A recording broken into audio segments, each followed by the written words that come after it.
Welcome back to our Python series. In today's video, we'll be diving deep into some of the fundamental building blocks of Python variables and data types. These are critical concepts because they lay the foundation for everything you'll be doing in Python. Understanding them will make coding smoother and help you write clean and efficient code. By the end of this video, you'll be able to create and use variables, understand different data types in Python, and even interact with the user using input and output functions. So let's get started. Let's begin by discussing variables. In programming, a variable is essentially a container for storing data values. Think of it as a label box in which you can place different types of items. These items can be numbers, text, or even more complex data structures. The beauty of variables is that they let us store information that we can use and manipulate later in our program. In Python, creating a variable is as simple as assigning a value to a name. Let me show you an example. Name is equal to Arjun. Age is equal to 35. Height is equal to 6.5. Here we have created three variables. Name stores a string value Arjun. Age stores an integer value 25. Height stores a float value 5.6. The important thing to note is that in Python, we don't need to explicitly declare the type of the variable like you do in some other languages. Python automatically understands what type of data you're assigning based on the value. So the conclusion we got. First, variable is a way to store data.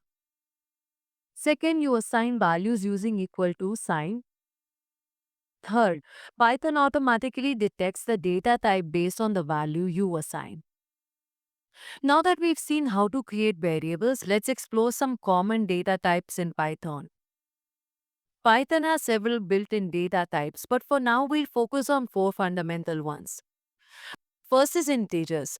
Integers are whole numbers without any decimal points. They can be positive or negative. For example, num1 equal to 10 and num2 equal to minus 20. Here, num1 is a positive integer and num2 is a negative integer. Second is float. Floats represent numbers with decimal points. You use them when precision matters. For example, pi is equal to 19.99 and pi is equal to 3.14159. Notice the difference between integers and floats. Integers don't have decimal points, while floats do. Third is strings. Strings are sequences of characters enclosed in single or double quotes. You use strings to represent text, for example. Greeting is equal to hello world.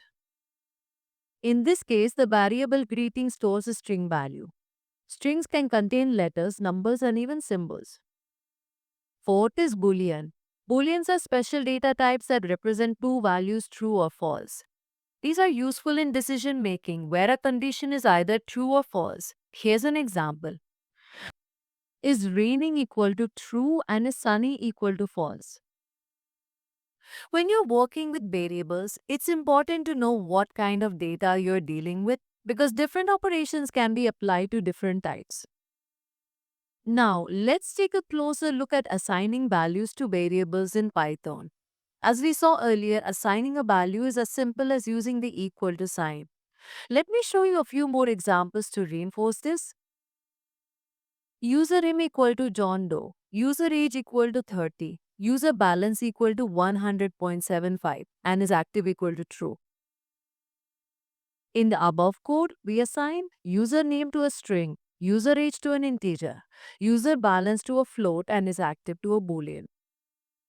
Python allows us to change the values of these variables at any time.